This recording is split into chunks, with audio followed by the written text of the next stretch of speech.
Olá, bom dia para você que está ligado na programação do SBT. Agora é hora das notícias que mexem com a nossa vida. Eu sou o Felipe Malta e te convido a acompanhar o nosso jornalismo responsável. Mas do nosso jeito, né? Do seu jeito, do jeito do SBT.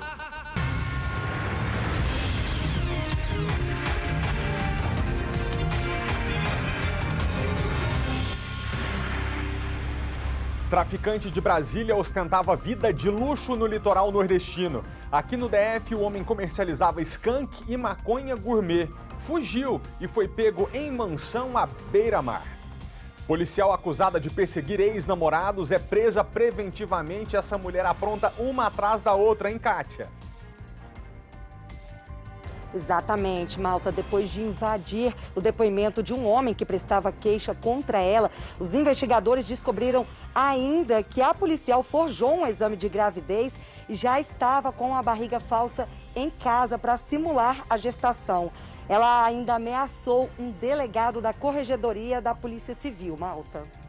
O jovem negro que foi abordado por um policial no estacionamento de um supermercado tentou registrar a ocorrência de racismo e acabou preso. O rapaz era procurado por tráfico de drogas e tinha mandado de prisão em aberto. Alunos do 1º ao 5º ano do ensino fundamental voltam às aulas presenciais. É muito menino, né não, Tatuzinho? Com certeza, Malta. São quase 150 mil alunos que estão matriculados nos anos iniciais de 416 escolas aqui do DF. Só que agora esse retorno é de forma híbrida, ou seja, um pouco presencial e também à distância. Todos os detalhes desse retorno nesta segunda-feira a gente traz daqui a pouco. Malta.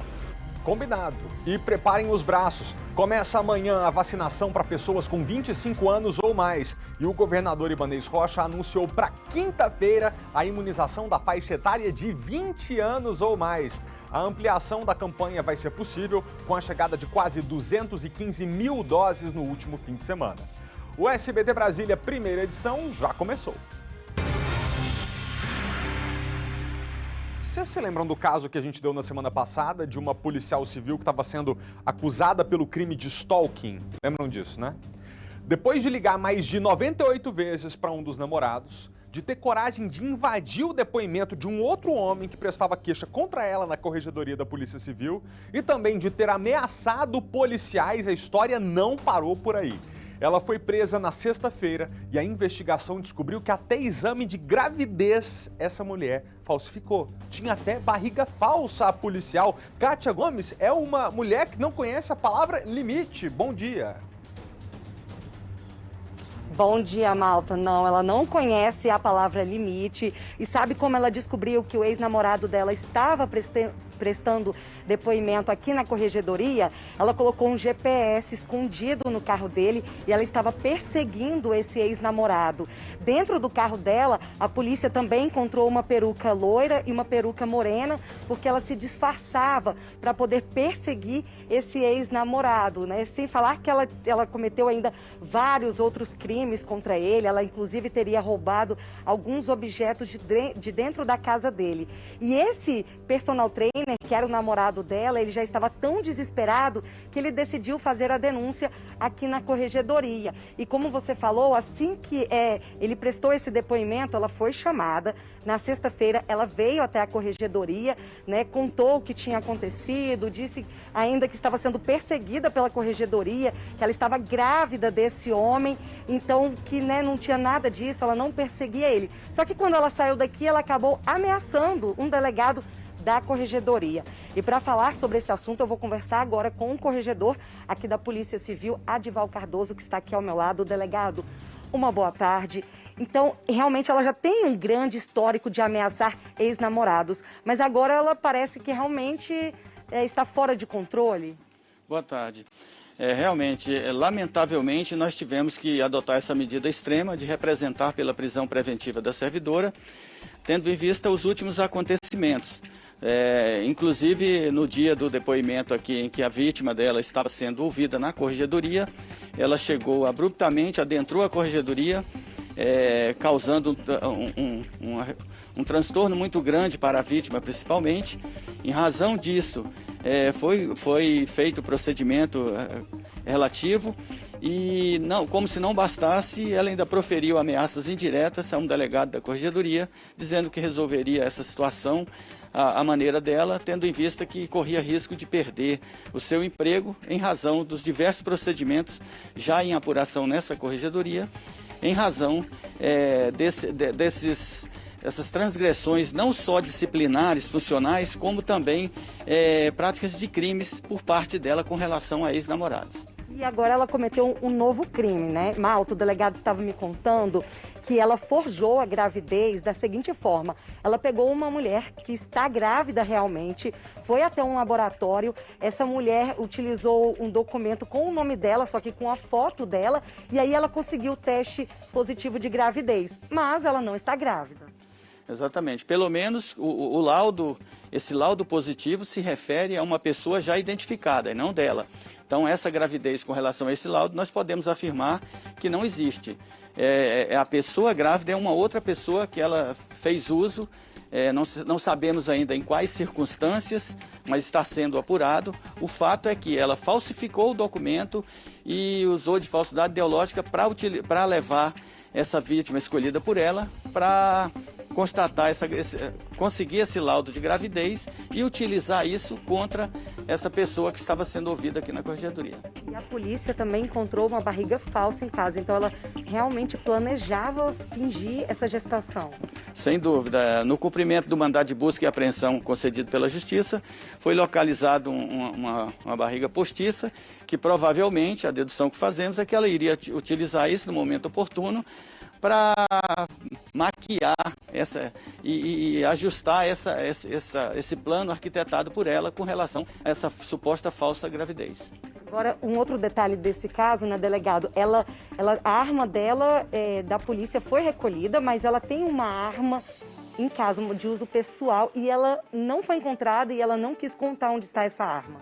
Exatamente. Isso representa, sem dúvida, um risco iminente, porque pela atitude dela a gente vê que existe aparente transtorno psicológico por parte dela, pelas práticas reiteradas que ela vem correndo nos últimos tempos, e o fato dela possuir uma arma particular que ela não quis entregar, alegando que estava fora do Distrito Federal e não foi localizada. Não sendo localizada, é um risco a gente simplesmente aguardar, acreditar que ela não vai utilizar essa arma, porque já tínhamos tirado a arma funcional dela. Mas uma vez que não localizada a sua arma particular, a possibilidade dela pegar essa arma e utilizar contra terceiro e até contra a própria vida, pelo estado em que ela se encontra, seria realmente muito risco a gente acreditar nisso. Então achamos melhor, por prudência, representar pela prisão preventiva dela, pela busca e apreensão, e estamos aí, inclusive, continuando as investigações e a procura da localização dessa arma para a posterior apreensão. E Malta, como o delegado disse, né, ela já vinha cometendo esse crime já há algum tempo contra outros namorados. Os casos são bem parecidos. Ela termina um relacionamento, né, ou a pessoa termina, ela não aceita, persegue a pessoa. Teve um caso que ela chegou a ameaçar a pessoa, o ex-namorado e também toda a família, rasgou roupas, rasgou móveis, roubou objetos da casa desse ex-namorado. Então, assim, foram vários e vários casos, né, que foram cometidos aí ao longo dos últimos anos e que agora chegou a um ponto muito crítico. Você tem alguma dúvida para perguntar para o delegado?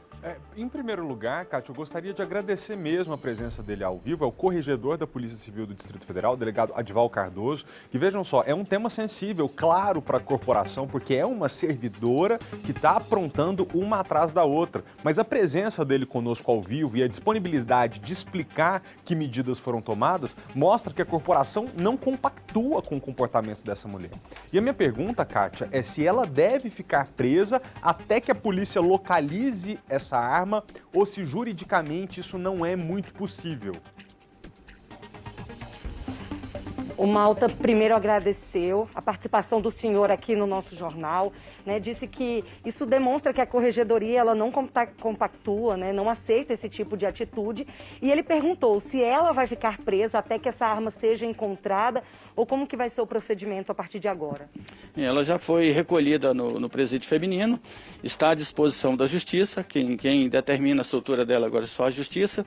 E os procedimentos dela aqui continuam em apuração, nós vamos dar prosseguimento a todos, tanto no aspecto funcional quanto no aspecto criminal, porque é atribuição exclusiva da Corregedoria, no caso de policiais da ativa, e esperamos que consigamos realmente esclarecer todos os fatos e, ao final, dar uma resposta justa por tudo isso que tem acontecido aí em relação aos crimes e as transgressões disciplinares. Nós sabemos que, inclusive, ela apresenta aparente transtorno psicológico, mas, infelizmente, a gente, como corregedor, não podemos aguardar.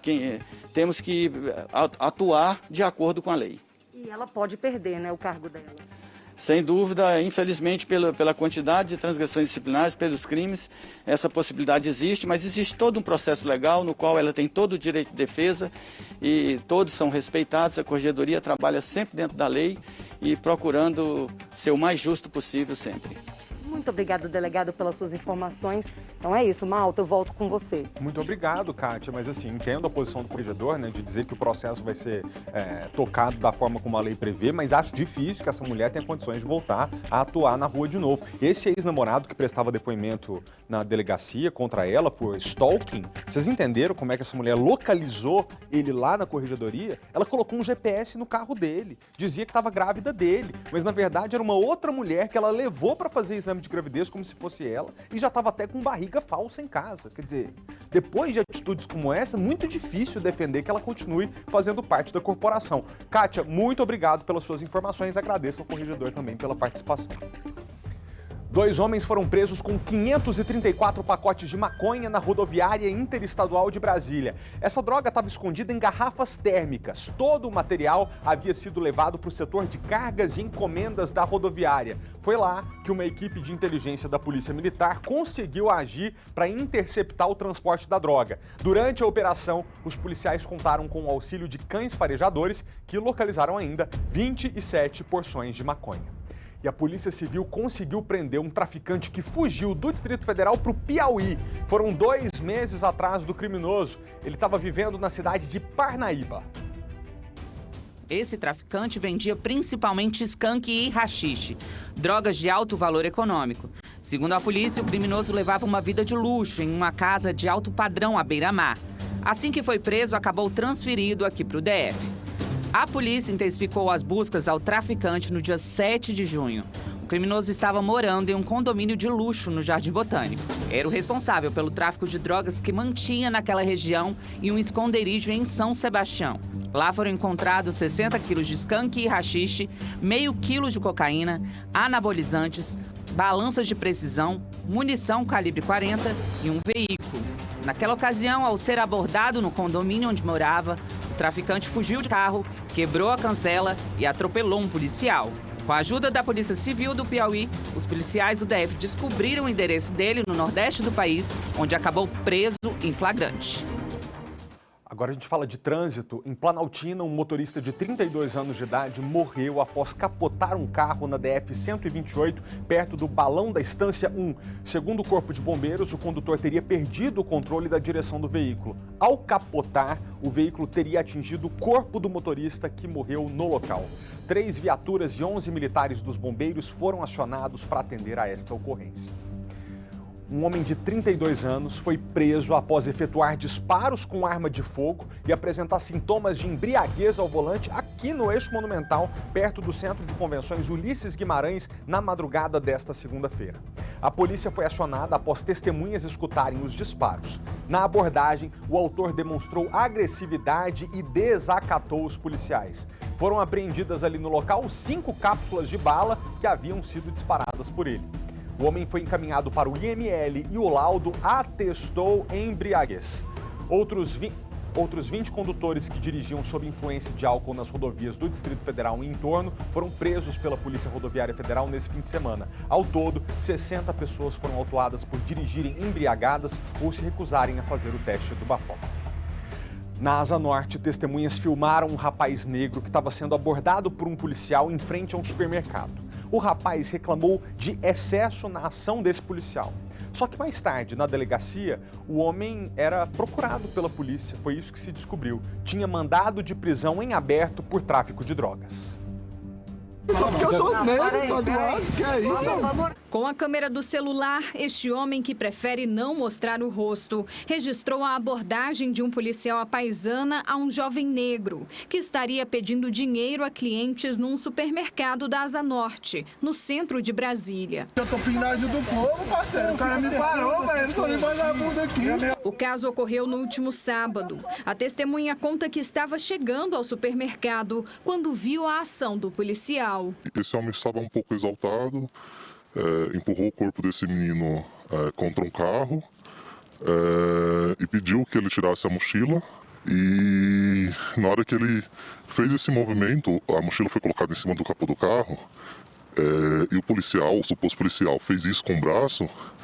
Levantou a camisa e viu uma arma na cintura. Vestido de camisa preta, o policial diz que o jovem estaria ameaçando as pessoas. O rapaz se defende.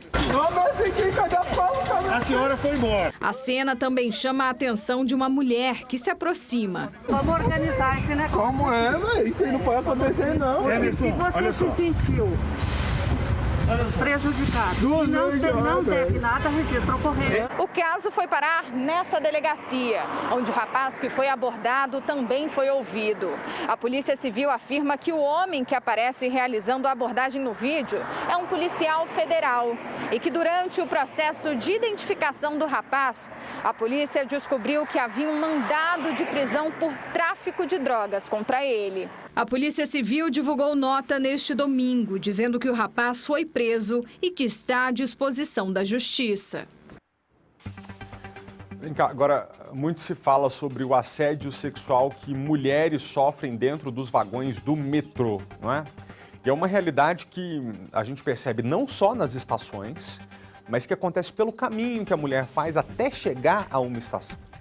Um estudo realizado pela Universidade de Brasília apontou que a maioria das usuárias do metrô não se sente segura no trajeto que faz para casa ou para o trabalho. Ruas desertas, locais muito cheios e a falta de respeito de alguns homens, principalmente, são fatores que favorecem o assédio a mulheres no Distrito Federal. E o metrô, vez ou outra, aparece como palco desses casos. O suposto abuso foi na estação 114 Sul por volta das 6 horas da tarde. A mulher de 37 anos, que trabalha como recepcionista, estava a caminho de casa, ia para Ceilândia. Ela contou que esse homem que aparece no vídeo, gravado pelo celular de uma passageira, se esfregou várias vezes atrás dela. Quando o homem percebeu que estava sendo gravado, desceu na estação e foi embora. Um episódio que foi registrado há 4 anos e que, infelizmente, está mais presente do que nunca. No ano de 2019, foram registradas 193 ocorrências de importunação sexual no DF. Em 2020, 409 casos. E só no primeiro semestre de 2021, já foram 217 registros do crime. Para as mulheres, o simples direito de andar livremente vira medo. Na semana passada, um homem ele encostou em mim e eu senti que ele ficou excitado. Né? A gente, logicamente, é aquela coisa que a gente fica vendo nas outras reportagens. A gente realmente se sente culpada. Tipo, nossa, eu que causei isso nele.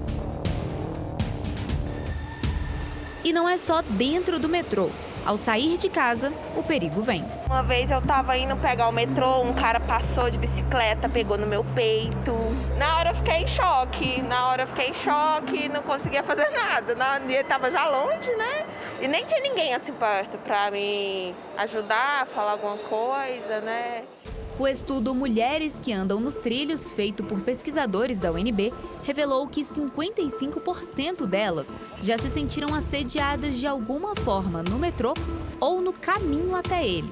22,2% das mulheres foram vítimas apenas no trajeto e 7,8% dentro de um vagão. Ao todo, 85,6% das passageiras já foram importunadas de alguma forma. A maioria delas por assédio sexual. A gente se sente nojenta, a gente pensa várias coisas e assim é muito ruim. Às vezes tem que fingir que não está escutando, às vezes a gente fala, até chega a normalizar algumas atitudes para poder ficar em paz. Ainda segundo a pesquisa, a maioria das mulheres diz que faz outro caminho, por vezes até que duram mais tempo por causa do medo. Quando 86,7% das mulheres afirmam que fazem desvios ou trajetos mais longos para evitar certos locais, também significa que há caminhos que elas escolhem e dão preferência. Logo, existem os trajetos inseguros e existem os que são mais seguros, o que significa que é possível intervir para melhorar os problemáticos. Um detalhe que chama a atenção é que a maioria dos casos de assédio verbal acontece nas ruas, principalmente no caminho até as estações de metrô. Enquanto os assédios físicos, agora tipificados como importunação sexual, acontecem aqui, dentro dos vagões. E quanto mais cheio o trem, mais homens assediadores ficam à vontade. Em nota, o Metrô DF explicou que tem feito campanhas periódicas para prevenir e lidar com comportamentos abusivos no sistema. A principal delas é o vagão exclusivo para mulheres. E a gente ainda passa por um grande, que tem que ser a mudança, que é a educação da população, desde os jovens, desde os pequenos, ao respeito à mulher, ao respeito aos direitos da mulher, e que entendendo que a mulher não é um objeto para o homem, a mulher é um ser que tem seus direitos, tem direito à sua intimidade, à sua liberdade, sem ser assediada na rua, como acontece que os homens não são assediados assim. Acima de tudo, é necessário que os homens nos respeitem. E entendam que mulheres aleatórias na rua, vivendo suas vidas, andando pela cidade, não querem interagir com eles, a não ser que demonstrem explicitamente isso.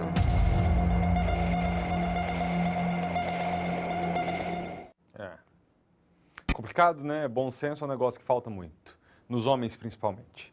Parece que a vacinação no Distrito Federal está avançando mesmo, viu, pessoal? De sexta-feira passada até domingo, nos postos de vacinação da cidade, foram mais de 40 mil doses para D1, 18 mil para D2 e ainda 603 doses únicas. Amanhã já está prevista a vacinação de pessoas acima de 25 anos, mas já tem novidade de novo. Há pouco, o governador Ibanez Rocha anunciou pelo Twitter, mais uma vez, que a partir de quinta-feira a gente vai vacinar jovens a partir de 20 anos. Ainda pela rede social, o governador disse que essa ampliação agora é possível por causa das doses que foram recebidas no último fim de semana. De sexta até domingo, chegaram 214 mil doses enviadas pelo Ministério da Saúde. A grande maioria é da Pfizer, mas também tem AstraZeneca e Janssen. Que notícia boa, né? A gente fica bem animado. Então, preparem os braços, pois estamos avançando, foi o que disse o governador. E lembrando que hoje continua a vacinação em todos os 53 postos para pessoas acima dos 30 anos. Basta levar o seu documento de identificação com foto. A lista dos postos que estão funcionando hoje está aqui no site da Secretaria de Saúde. A gente consegue colocar na tela? Mas se não tiver como, eu falo que é saude.df.gov, olha lá, saude.df.gov.br. Depois dos alunos da educação infantil voltarem ao ensino presencial, chegou a vez dos estudantes dos anos iniciais do ensino fundamental. O relógio marcava 7 horas da manhã, quando os primeiros alunos começavam a chegar ao Centro de Ensino Fundamental Metropolitana, na região administrativa do Núcleo Bandeirante. Muito bom, porque a gente já está muito tempo ali em casa, né? Aí é bom sair para entrar para a escola. A pequena Maria Luísa, de apenas 9 aninhos, só queria ver a hora de voltar a ter aula presencial após 1 ano e meio estudando de forma remota. Estava ansiosa? Sim. Hoje aqui, por exemplo, no primeiro dia, o que você mais quer fazer? Brincar. É? Rever os coleguinhas? Sim. Aqui no grupo escolar, o segundo mais antigo do Distrito Federal, que é o CEF Metropolitana, há todo um preparo. Veja só, aqui na entrada o portão já é todo higienizado, todo borrifado, ou seja, obedecendo os protocolos da OMS. Aqui, por exemplo, você entra, já mede a temperatura, tudo checado aqui, normal? Normal. Olha só, normal. Aqui, por exemplo, tem o tapete sanizante para você entrar. Tem esses adesivos no chão, respeitando o distanciamento social. E aqui já na entrada também álcool em gel. Diretora Kênia Marques aqui, diretora, Sim. Todo um preparo para receber os alunos nesse primeiro dia. Todo o preparo, com toda a segurança, um preparo físico e pedagógico, porque nós temos uma preocupação também com a defasagem pedagógica. Então tudo está contente para receber com segurança nossos estudantes. Quem também chegou cedo para a abertura dos trabalhos escolares no ensino fundamental foi a secretária de Educação, Elvia Paranaguá. Aqui mesmo na escola já percebemos que está um número grande de estudantes chegando nesse momento, né? A expectativa é que cerca de 145 mil estudantes comecem o retorno no modelo híbrido, alternando entre períodos em sala de aula e remotos. A expectativa é a melhor possível e a gente está com base na semana passada, que foi muito boa, né? Realmente a família entendeu a importância do seu filho estar na escola. Os profissionais de educação, quero agradecer, retornaram maciçamente. Então, temos casos pontuais de grávida, de comorbidade, de quem tomou a D2, mas ainda não cumpriu os 15 dias. Mas, de um modo geral, foi muito bom o retorno. Elvia Paranaguá destacou ainda que esse regime escalonado segue justamente para fazer um teste sobre a disseminação do vírus nas escolas. Tudo é flexível, né? A gente exatamente fez o escalonamento para observar o comportamento do vírus nas escolas e na sociedade como um todo, né? No momento a gente vai manter o calendário, mas isso depende de conversas com a Secretaria de Saúde, depende do nível de transmissão, tudo isso está sendo observado e estudado. Ainda sobre a volta às aulas, desde a semana passada a gente fala sobre uma escola lá em São Sebastião que teve 3 professoras afastadas depois de testarem positivo para a Covid-19. O repórter Paulo Vitor Tatuzinho acompanhou uma vistoria de deputados da Câmara Legislativa que fazem parte da CPI da Covid nesta escola. Boa tarde, Tatuzinho. Qual que é o balanço da visita? Malta, boa tarde para você, a todos assistindo ao SBT Brasília Primeira Edição. A gente fala ao vivo aqui do CAIC Unesco, que é um centro, né, de educação bem tradicional de São Sebastião. Veja só, por volta das 9 horas da manhã, contando com a presença, inclusive, da Comissão de Direitos Humanos da Câmara Legislativa do Distrito Federal, que na semana passada desse trabalho com relação à CPI da Covid-19, fica discutindo esse retorno das aulas de forma presencial. Então, portanto, por causa disso, o presidente da Comissão, por exemplo, de Direitos Humanos, o deputado distrital Fábio Félix, do PSOL, ele esteve aqui na parte da manhã, esteve visitando as salas de aula, acompanhando de perto, né, como é que foi esse reinício das aulas aqui e conversando, inclusive, com alguns professores e pessoas ligadas à área administrativas aqui do colégio. Ele que acompanhou tudo de perto para montar um relatório e depois desse relatório fazer outras visitas que devem acontecer nos próximos dias aqui no Distrito Federal. Mas só que a gente conversou com ele, a gente entrevistou ele e ele traz detalhes de como foi essa visita, essa primeira visita aqui no CAIC de São Sebastião, onde 3 professoras foram afastadas após testarem aí com relação à Covid-19. Vamos ver. Não existe um surto de Covid, né? Segundo os dados que a gente conseguiu apurar aqui, foram 2 casos isolados que foram testados e confirmados e outros casos não foram confirmados. A escola tomou decisão rápida de paralisar as atividades e essa decisão garantiu que a comunidade tivesse aí protegida nesse momento. A gente tem uma preocupação muito grande com o que está sendo chamado de ensino híbrido. Ensino híbrido deveria ser uma semana aula presencial e outra semana aulas online, né? Pelo ensino remoto. E o que acontece hoje é que vai ser uma semana de aula presencial e na semana seguinte o acompanhamento vai ser precário, porque no plano do governo ele só deixou 1 hora de professor disponível para o acompanhamento do ensino remoto. Isso preocupa a gente não só aqui, mas isso em todas as escolas, que isso gera uma precarização ainda maior. Até porque tem muitos alunos que não vão voltar para o ensino presencial nesse momento. A insegurança dos pais, as comorbidades. E esse acompanhamento precário remoto vai prejudicar como um todo a educação e o governo precisa solucionar essa questão. Então a gente acha que isso é algo muito urgente. O plano precisa ser reformado para garantir o acompanhamento remoto com qualidade. 111 pássaros que eram criados irregularmente numa casa em Arniqueira foram apreendidos pela Polícia Militar. Os animais estavam dentro de várias gaiolas. Segundo a PM, o dono da casa disse que não tinha mesmo autorização para criar as aves. Ele assinou um termo circunstanciado, se comprometendo a comparecer em juízo. As aves foram levadas para o Centro de Triagem de Animais Silvestres. Aos 10 anos de idade, o estudante Rian Maia está prestes a se tornar o mais jovem escritor a ingressar na Academia de Letras do Brasil. O menino é um velho conhecido nosso, a gente já mostrou a história dele aqui algumas vezes. O Rian foi diagnosticado com superdotação e altas habilidades e carrega no currículo uma série de homenagens, participações em palestras e 2 livros lançados. Sim, o primeiro, gente, aos 6 anos de idade. No próximo sábado, o Rian vai participar da cerimônia de posse no Núcleo Jovem da Academia de Letras do Brasil. Esse grupo é formado por 13 crianças e adolescentes que, assim como ele, são potências nas belas artes e na escrita.